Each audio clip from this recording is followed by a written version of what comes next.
हरे कृष्णा। भगवान श्री कृष्ण और श्री राधा रानी की कृपा आप सभी भक्तों पर सदैव बनी रहे। आज हम लेकर आए हैं मार्गशीर्ष मास की कथा, अध्याय 19। एक ऐसी पावन कथा जो घर परिवार में सौभाग्य, सुख, समृद्धि और शांति का आशीर्वाद देती है।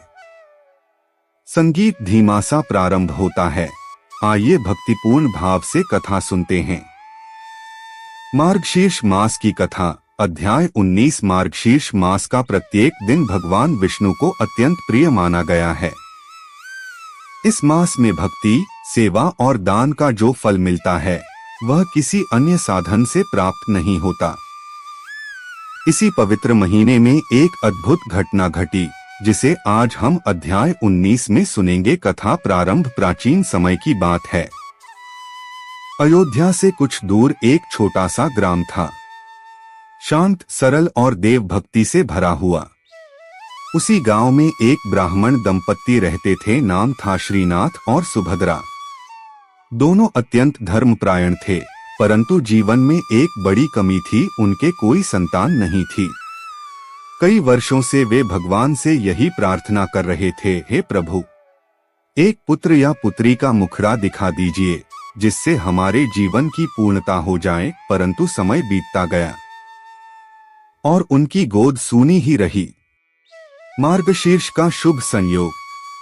एक वर्ष ऐसा आया जब मार्गशीर्ष मास प्रारंभ हुआ।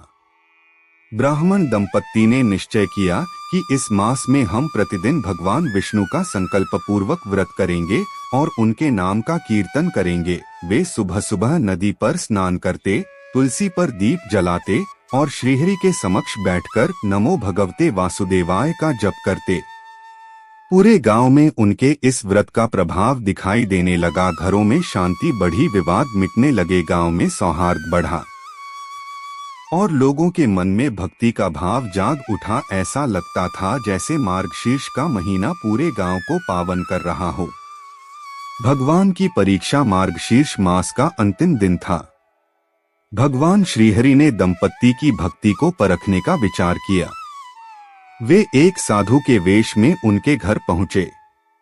शाम का समय था। घर में भोजन के नाम पर केवल एक रोटी और थोड़ा पानी था, क्योंकि उस दिन दंपत्ति ने पूरा अनाज गरीबों को दान कर दिया था।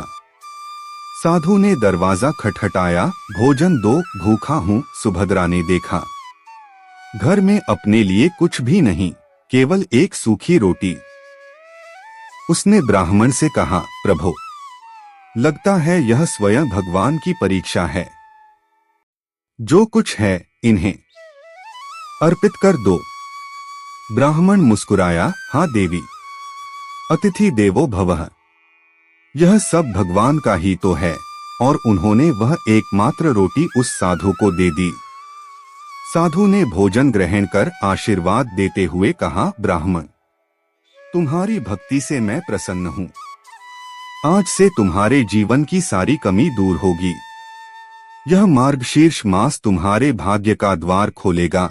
यह कहकर साधु अदृश्य हो गए और तभी उनके घर में दिव्य प्रकाश फैल गया। अचानक आकाशवाणी हुई, हे भक्तों, तुम्हारी गोद अब कभी सूनी नहीं रहेगी।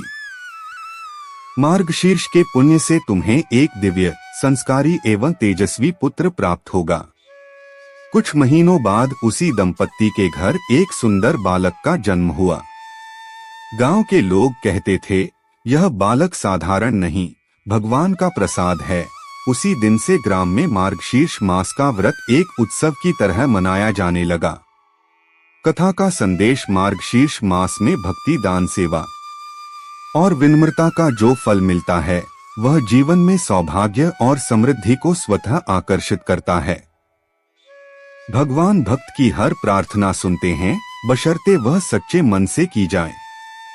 हे भक्तों, आप भी मार्गशीर्ष मास में तुलसी पर दीप जलाएं, भगवान विष्णु का नाम जपें, दान पुण्य करें और कथा सुनकर दूसरों में भी प्रेरणा फैलाएं, तो निश्चित ही आपके जीवन में श्रीहरि के कृपा के द्वार खुलते चले जाएंगे।